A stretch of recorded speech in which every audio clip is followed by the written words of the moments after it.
मुंबई वगळता राज्यामध्ये इतर ठिकाणच्या महापालिका निवडणुकीसाठी उमेदवारी अर्ज भरण्याची वेळ ही दुपारी 3 वाजताच संपलेली आहे आणि या काळामध्ये नेमकं काय काय घडलेलं आहे, कोणकोणत्या महत्त्वाच्या घडामोडी झालेल्या आहेत या सगळ्याचा आढावा आपण आता घेणार आहोत। आपल्या सोबत नागपूर, अमरावती आणि पुण्याचे आपले प्रतिनिधी आहेत। नागपूरहून आपले प्रतिनिधी ज्ञानेश्वर पवार आपल्या सोबत आहेत, अमरावतीहून सूरज दहाट आपल्या सोबत आहेत, तर पुण्याहून चंद्रशेखर भांगे आपल्या सोबत आहेत। सुरुवातीला ज्ञानेश्वर आपल्याकडे येतो। अनेक घडामोडी घडतायत, नाराजी नाट्य रंगलेली आहेत। अनेक इच्छुक होते जे नाराज झाले, ज्यांना उमेदवारी मिळालेली नाही। काहींचा ऐन वेळेला पत्ता कट झाला, काहींनी नाराज होत अपक्ष सुद्धा उमेदवारी अर्ज भरलेले आहेत। नागपूरमध्ये अशा कोणकोणत्या महत्त्वाच्या आणि मोठ्या घडामोडी घडल्यात ज्ञानेश्वर, त्याबद्दल काय सांगताय?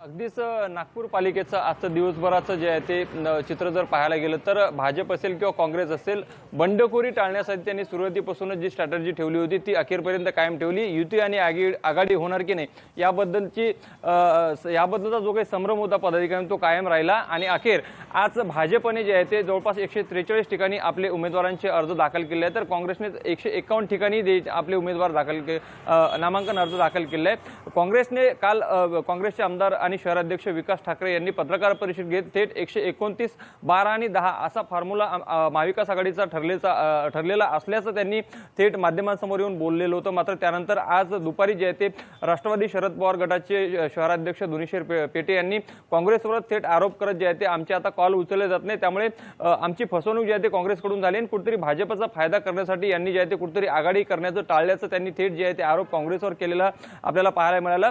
तर मागील आठवड्याभरापासून जे आहे ते शिवसेना आणि भाजप युती संदर्भातील जे आहे ते चर्चा सुरू होती। युती होणार हे स्पष्ट खुद्द महसूल मंत्री चंद्रशेखर बावनकुळे यांनी स्पष्ट केलं होतं। मात्र जागा वाटपाचा फॉर्म्युला जे आहे ते आज 3 वाजेपर्यंतही कळू शकलेलं नव्हतं। मात्र आता सध्याला आहे ते भाजपची अधिकृत 151 उमेदवारांची यादी जाहीर झाली, त्यामध्ये 8 जागा जे आहे ते एकनाथ शिंदे यांच्या शिवसेनेला देण्यात आलेल्या आहेत, तर 143 ठिकाणी जे ते खुद्द भाजपने आपले उमेदवार दिलेले आहे। आणि जे 8 उमेदवार शिंदे सेनेला देण्यात आलेले आहेत त्यामध्ये सुद्धा काही काल ज्यांनी एबी फॉर्म भाजपकडून घेतलेले उमेदवार होते त्यांचे नाव आज शिवसेनेकडून उमेदवारी दिली गेल्याची जी आहे ती यादीमध्ये आहे ते स्पष्टपणे दिसून येत आहे। एकूणच इतर जे काही छोटे पक्ष असतील त्यांनी देखील आपले नामांकन अर्ज दाखल केले आणि जी नाराजी नाट्य आहे ते सकाळपासूनच पदाधिकाऱ्यांमध्ये मोठ्या प्रमाणात उफाळून आली। काल देखील अनेक पदाधिकाऱ्यांनी थेट काही काँग्रेसचे पदाधिकारी असतील त्यांनी भाजपचा कमळ हातात पकडून थेट भाजपकडून उमेदवारी मिळवून घेतली, तर काही भाजपचे जे नाराज पदाधिकारी होते ज्यांना उमेदवारी पक्षांकडून मिळाली नाही त्यांनी काँग्रेसकडे जाऊन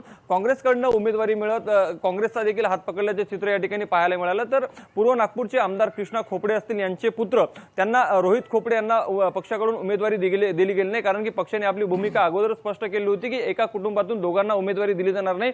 खुद्द कृष्णा खोपडे सध्याला विद्यमान भाजपचे आमदार आहेत, त्यामुळे त्यांच्या पुत्रांना कुठेतरी उमेदवारी नाकारल्यामुळे त्यांनी नाराजी व्यक्त करत आपल्या पदाचं जे आहे ते भाजप सदस्य पदाचा जे आहे ते राजीनामा दिल्याचं आपल्याला पाहायला मिळालं। आणि अजित पवार गटांच्या राष्ट्रवादीला कुठेतरी यावेळेस जे आहे ते भाजपने आपल्या युतीमध्ये घेण्यासंदर्भामध्ये कोणतीही चर्चा केली नव्हती, त्यामुळे त्यांनी जवळपास 60 पेक्षा जास्त उमेदवारी अर्ज दाखल केले। मात्र काही पदाधिकारी जे नाराज झाले त्यांना पक्षाकडून उमेदवारी दिली गेली नाही, अशा पदाधिकाऱ्यांनी थेट पक्ष कार्यालय गाठत जे आहे ते त्या ठिकाणी कार्यालयामध्ये तोडफोड केल्याचं चित्र देखील नागपूरमध्ये पाहायला मिळालं। त्यामुळे एकंदरीतच ज्या काही मागील आठवड्याभरापासून युती आणि आघाडी संदर्भातल्या चर्चा चालू होत्या आणि जे काही सस्पेन्स होतं ते आता सध्याला स्पष्ट झालेलं आहे। कोणतेही दोन्ही भाजप असेल किंवा काँग्रेस असेल हे दोन्ही मोठे पक्ष जे आहेत ते कुठेतरी बंडखोरी टाळण्यासाठी अखेरच्या क्षणापर्यंत जे आहे ते आपल्या उमेदवारीची यादी स्पष्ट न करता थेट आता एबी फॉर्म वाटप करत जे आहे ते आपापल्या उमेदवारांचे नामांकन अर्ज बंडखोरी टाळण्याकडे अनेक पक्षांचा कल होता, हे आपण आज पाहिलं होतं। गेले 2 ते 3 दिवस सुद्धा आपण हे सातत्याने पाहत होतो। नागपूरमधला आढावा आपण घेतला, पुण्याकडे आता आपण जाऊया। चंद्रशेखर भांगे आपल्या सोबत, त्यांच्याकडनं जाणून घेऊया। चंद्रशेखर, पुण्यामध्ये आपल्याला माहिती आहे महायुतीमध्ये मोठं नाराजी नाट्य रंगल्याचं पाहायला मिळालेलं होतं। भाजपकडनं सन्मानजनक जागा मिळत नाहीत म्हणून शिवसेनेनं कुठेतरी वेगळी भूमिका घेतली की काय असं एकंदरीत समोर आलं। पण उदय सामंत आले आणि उदय सामंतांनी सांगितलं महायुती काही तुटलेली वगैरे नाही, महायुती एकसंधच आहे। पण जागा वाटपाचा तिढा काही सुटलेला नव्हता। अनेक इच्छुक होते की ज्यांना उमेदवारी मिळणं अपेक्षित होतं, पण त्यांना उमेदवारी काही कारणामुळे मिळू शकलेली नाही। अशांनी बंडखोरीचा तरी पर्याय स्वीकारला किंवा अपक्ष म्हणून तरी उमेदवारी अर्ज भरण्याचा पर्याय स्वीकारला। खूप नाराजी नाट्य, खूप मोठा ड्रामा पुण्यात देखील पाहायला मिळाला। चंद्रशेखर, काय सांगता येईल त्याबद्दल? अजिंक्य, खरं तर आपण पाहिलं एकीकडे जे आहेत मंत्री महोदय उदय सामंत हे जरी सांगितलं असले तरी या दुसऱ्या बाजूला 156 जणांनी जो आहे तो अर्ज भरलेला आहे. शिंदे गटाच्या शिवसेनेच्या 156 उमेदवारांना एबी फॉर्म देण्यात आलं.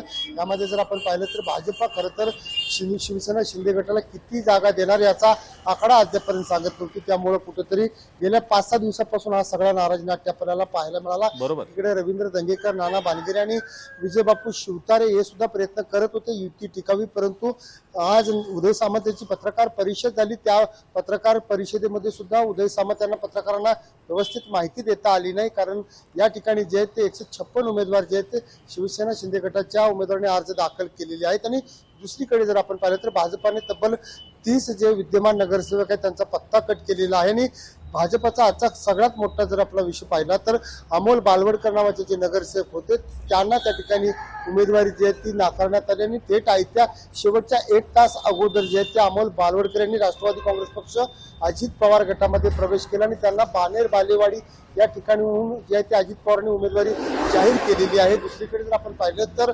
RPI Republican Party of India महायुतीतील घटक पक्ष आहे, त्या घटक पक्षाला किती जागा मिळाल्या याची माहिती अद्यापपर्यंत सुद्धा समोर आलेली नाही. कारण कालच पाहिलं तर RPIच्या काही कार्यकर्त्यांनी महायुती म्हणजेच भाजपच्या पक्ष कार्यालयासमोर आंदोलन केलं होतं.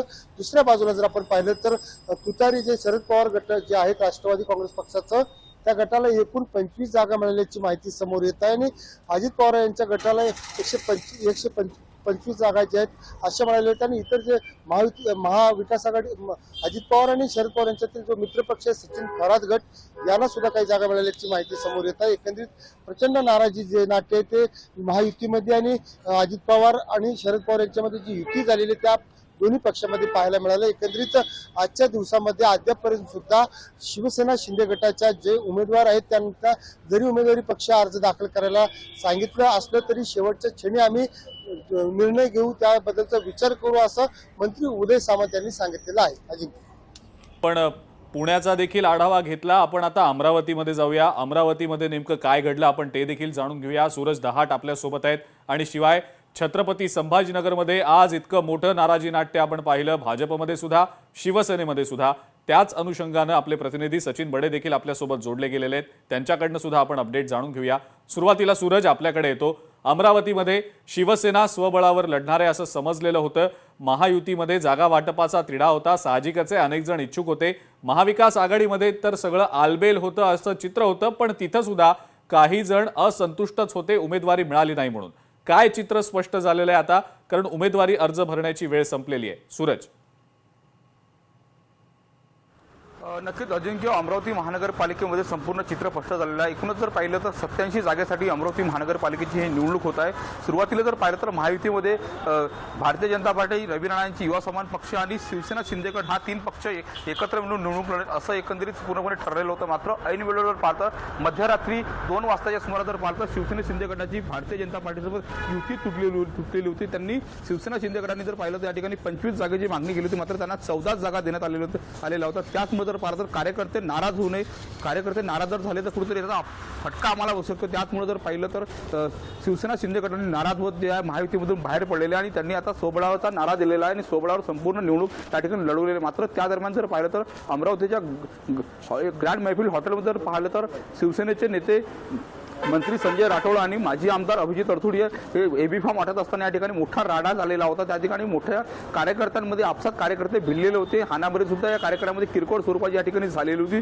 त्यामुळे जर पाहतो अमरावती शहरामध्ये संपूर्ण शिंदे गटाच्या एबी फॉर्मच्या वरून तो संपूर्ण गोंधळ बोलावतो त्याची संपूर्ण अमरावती शहरामध्ये या ठिकाणी चर्चा झालेली होती. दुसरीकडे जर पाहिलं तर महायुतीमधून आता भाजप आणि रवी राणा यांचा युवा सन्मान पक्ष या 2 पक्षाची या ठिकाणी युती होणार आहे. रवी राणांच्या युवा सन्मान पक्षाला भाजपने 9 जागा सोडलेल्या, मात्र तब्बल 41 नावाची अधिकृतरित्या उमेदवारी जे रवी राणांच्या युवा सन्मान पक्षाने जाहीर केल्यामुळे युतीमध्ये मोठा संभ्रम या ठिकाणी निर्माण झालेला आहे. कारण का 9 जागा दिलेल्या असताना रवी राणांनी 21 उमेदवारांची नावे या ठिकाणी जाहीर केलेली आहे. किंबहुना त्यांना युवा सन्मान पक्षाचा एबी फॉर्म सुद्धा जोडलेला आहे. त्यामुळे महायुतीमध्ये हे नेमकं काय सुरू आहे, नेमकं महायुती खरंच हे महायुती आहे की मैत्रीपूर्ण लढत आहे हे मात्र आता स्पष्ट होऊ शकेल. मात्र 3 तारखेला ज्यावेळेस उमेदवारी अर्ज मागे घेण्यात येणार त्यावेळेस मात्र स्पष्ट होणार आहे. दुसरीकडे महाविकास आघाडीच्या बाबतीत जर बोलायचं झालं तर काँग्रेस आणि ठाकरे गट आणि महाराष्ट्र नवनिर्माण सेनेने या ठिकाणी युती केलेली आहे। जवळपास सर्व तीनही पक्ष मिळून या ठिकाणी सोबळावर हे संपूर्ण ही निवडणूक लढणार आहे। तसेच जर पाहिलं तर वंचित बहुजन आघाडी आणि युनायटेड फोरमचे स्थानिक अलीम पटेलची जी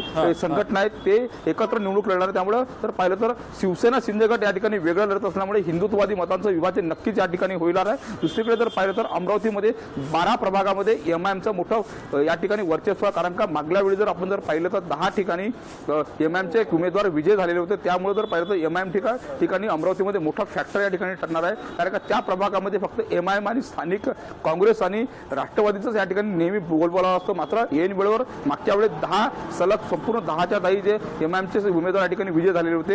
यावेळेस जर पाहिलं तर यावेळेस चित्र जरी वेगळं असलं तरी मात्र अनेक असुस्थ जे भारतीय जनता पार्टीमध्ये ऐन वेळेवर त्यांना तिकीट नाकारण्याचं 6 ते 7 विद्यमान नगरसेवकांना या ठिकाणी तिकीट नाकारल्यामुळे त्यांनी दुसऱ्या पक्षात प्रवेश घेऊन त्यांनी ऐन म्हणजे अमरावतीमध्ये सुद्धा अनेक केलेला आहे। इच्छुकांनी कुठेतरी बंडखोरी तरी करण्याचा प्रयत्न केलेला आहे, ज्यांना तिकीट मिळालं नाही त्यांनी, आणि काहींनी अपक्ष म्हणून निवडणूक लढण्याचा देखील निर्णय घेतल्याचं दिसतंय।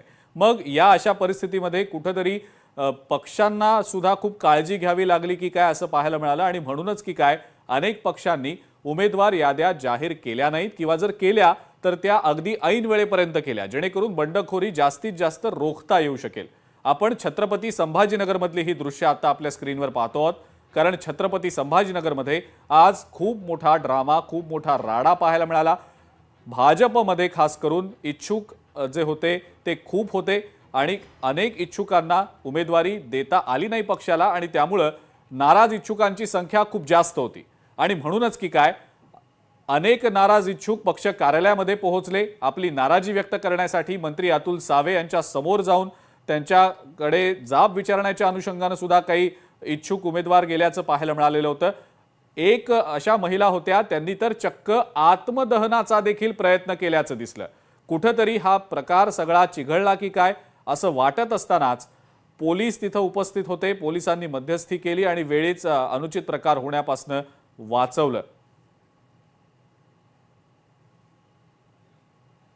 सचिन बडे आपले प्रतिनिधी आपल्या सोबत आहेत, त्यांच्याकडनं अपडेट जाणून घेऊया। सचिन, खूप मोठा राडा झाला, तुम्ही तिथली क्षणाक्षणाची अपडेट प्रेक्षकांपर्यंत पोहोचवत होतात त्यावेळेला, आणि भाजपमध्येच फक्त हा असंतुष्टांचा प्रकार घडला असं नाही, इतर पक्षांमध्ये सुद्धा होता। पण एक गोष्ट समजली नाही, शिवसेनेमध्ये तर जल्लोष केला गेला, कारण युती तुटली म्हणून।